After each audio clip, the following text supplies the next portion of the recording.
os ministros da primeira turma do Supremo voltaram a criticar aquelas famosas interpretações golpistas do artigo 142 da Constituição, é o artigo que trata do papel das Forças Armadas. Nesse período de ascensão da extrema-direita no Brasil, voltou a ser comum encontrar menções a um suposto poder moderador dos militares diante de conflitos entre os poderes constituídos. É, inclusive, um tema do seu livro, Poder Moderador, professor. E o ministro Alexandre de Moraes disse, nessa sessão de julgamento, que, abre aspas, os juristas que assim escrevem são golpistas, fecha aspas. No ano passado, inclusive, por unanimidade, o Supremo reafirmou que o artigo 142 não permite uma interpretação que admita a intervenção militar sobre os três poderes. Mas essa ideia das Forças Armadas como uma espécie de poder moderador, de tutela do poder civil, não é exatamente uma novidade na história brasileira, né, professor? Não, não é uma novidade, justamente além de mostrar todos os golpes, tentativas de golpe e pronunciamentos militares desde a proclamação da República, eu também procuro indicar, vamos dizer assim, a história desse artigo 142, essa atribuição que os militares interpretam como sendo uma espécie de substituição do velho poder moderador do Império. Tem uma história, né? E isso começou logo depois da proclamação da República. O atual artigo 142 tem sua origem, vamos dizer assim, na primeira Constituição republicana de 1891. Naquela Constituição estava no artigo 14 essa atribuição excessiva de poderes às Forças Armadas, que consiste na chamada GPC, como se diz no linguajar militar, ou seja, a garantia dos poderes constitucionais que eles interpretam equivocadamente como uma substituição do antigo poder moderador. E é por isso que eu advogo a necessidade de uma reescrita desse artigo 142 por meio de uma emenda constitucional que tire essa atribuição excessiva. Então, isso esteve presente em todas as constituições republicanas, e essa história é muito importante de ser compreendida pela sociedade, justamente para que talvez se verifique, como eu verifico, a necessidade dessa mudança, né, por meio de uma emenda constitucional que, infelizmente, eu não vejo assim no horizonte breve, no futuro breve, a possibilidade disso ser alterado, mas é preciso que isso seja alterado, porque não adianta nós, nem o Supremo Tribunal Federal, nem a mesa da Câmara, nem os democratas em geral, dizerem que isso é uma interpretação equivocada. Não basta isso, é preciso dizer com todas as letras, no texto da Constituição, que essa atribuição, né, é indevida, né, essa interpretação é indevida, porque o entendimento dos militares, esse entendimento equivocado, persiste até hoje. Então, não adianta nós sabermos que isso é equivocado ou proclamarmos que isso é equivocado.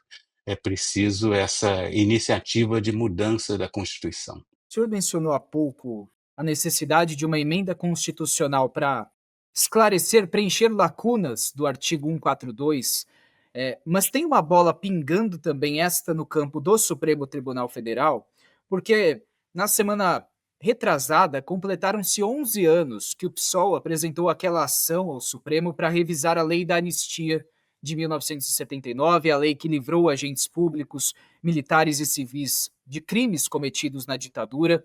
Lembrando que em 2010 o Supremo já julgou uma ação do tipo e concluiu pela validade da lei da anistia, mas este momento é diferente, a conjuntura é completamente distinta, especialmente com as descobertas sobre a nova tentativa de golpe. O Brasil já foi condenado pela Corte Interamericana de Direitos Humanos por não investigar o desaparecimento forçado de guerrilheiros do Araguaia.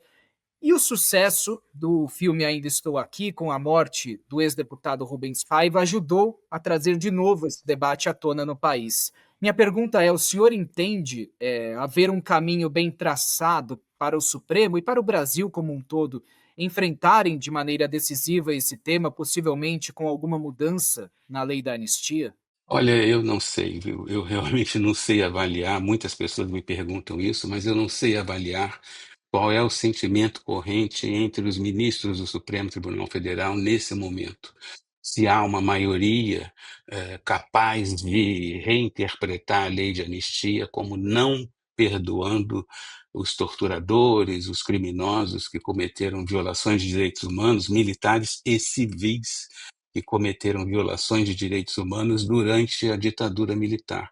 Realmente eu não sei avaliar isso. Agora, do ponto de vista histórico, eu avalio, eu sei que foi um processo muito costurado, né? Foi uma negociação política muito costurada a que houve no mês de junho, julho de 1979, que culminou nessa lei de anistia.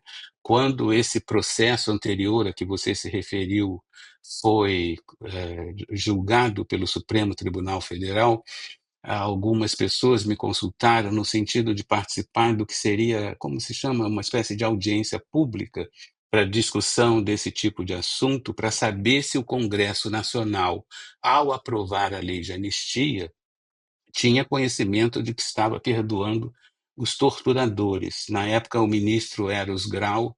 Grau queria fazer esse tipo de audiência, depois desistiu. E, no entanto, eu aproveitei a ocasião para fazer uma pesquisa sobre o debate dos parlamentares durante o debate da lei de anistia, e claramente houve uma negociação, claramente a oposição sabia o que estava votando, inclusive as lideranças da campanha da anistia, como Terezinha Zerbini e outros, escreveram cartas pedindo, bom, se a gente tem de conceder isso, então, em troca da anistia para os nossos presos, então vamos conceder. Então, houve uma negociação, depois houve a incorporação dessa lei de anistia pela Constituição de 88, e depois houve o julgamento que você mencionou. Então, realmente, agora, com o filme, com essas iniciativas golpistas, poderia haver clima para uma rediscussão e, quem sabe, a constituição de uma maioria reinterpretando isso. Tomara que haja, né? Eu torço para que haja, mas sou muito cético em relação a isso. E, por outro lado, como em todos os eventos traumáticos da história do tempo presente, conforme esses eventos vão ficando mais para trás, mais para trás, mais para trás, o número de envolvidos em violações vai reduzindo Claro, pelo claro. fato de que vão morrendo, né? Então, hoje em dia, uma reinterpretação afetaria poucas pessoas, né? Mas ainda assim teria um efeito simbólico bastante significativo, né? Professor, outros países latino-americanos, sul-americanos, passaram por ditaduras militares, mas não convivem atualmente com esse fantasma da tutela militar. E o senhor diz no livro que superar a fragilidade institucional no Brasil depende de uma visão realista do passado, e isso tem a ver com tudo que discutimos aqui hoje. Professor, é importante perguntar, do ponto de vista institucional, além do que pincelamos aqui, o que a história ensina que o Brasil tem de fazer para se livrar dessa ameaça que, com mais ou menos força, está sempre a pairar sobre a nossa república? Bom, eu diria que, em primeiro lugar, conhecer bem as coisas, né?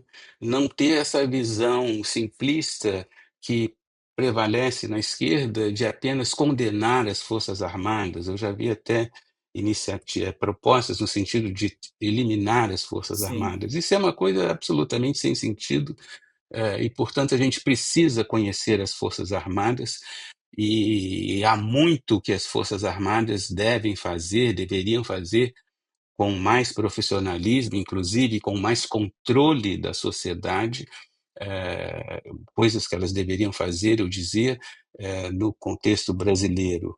Agora, realmente, para a superação disso, além desse conhecimento, além de uma preocupação, por exemplo, das comissões do Congresso Nacional em acompanhar, fiscalizar as Forças Armadas e tudo que está em torno dessa problemática da defesa nacional, eu realmente acho que o fundamental é nós reescrevermos a passagem do artigo 142, que atribui aos militares a garantia dos poderes constitucionais, né? Muitos colegas se preocupam mais com a chamada GLO, né? A garantia da lei e da ordem. Não há nada de excepcional nisso. Em muitos países, em situações extraordinárias, as Forças Armadas são chamadas também para atuar na garantia da lei e da ordem. Ah, talvez a gente precisasse, na lei que regulamenta a GLO, ser mais específico e rigoroso em relação a esse aspecto da excepcionalidade e outros detalhes. O que eu acho realmente muito grave é a chamada Garantia dos Poderes Constitucionais, a GPC. A GLO tem uma lei que a regulamenta, é aquela passagem do artigo 142 que depende da iniciativa de um dos chefes dos três poderes constitucionais. Então, o chefe, o presidente do Congresso, presidente supremo ou presidente da República podem requerer um decreto de GLO. E a garantia dos poderes constitucionais? Ninguém sabe o que é isso. Não há lei que regulamente, não há uma lei complementar que regulamente essa passagem da Constituição. E é esse trecho específico, garantia dos poderes constitucionais, que não é atribuição, não depende da iniciativa de um dos três presidentes dos três poderes, é essa passagem que eu condeno, eu e alguns raros outros intelectuais brasileiros, como Raimundo Faoro, por exemplo. Então, é esse trecho que eu acho que deveria ser reescrito ou eliminado, ou pelo menos, em uma hipótese possível, talvez de negociação política, que ele seja regulamentado, porque hoje em dia não há nada que regulamente essa passagem, e eu acho que isso teria um poder muito grande, porque, se você me permite até dizer, há uma coisa muito curiosa, né, e aí eu me refiro ao desconhecimento da sociedade sobre os militares. Há uma coisa muito curiosa: os militares são muito legalistas. E isso parece soar estranho, né, para uma pessoa que analisa o golpismo militar, que afinal é a ruptura da lei.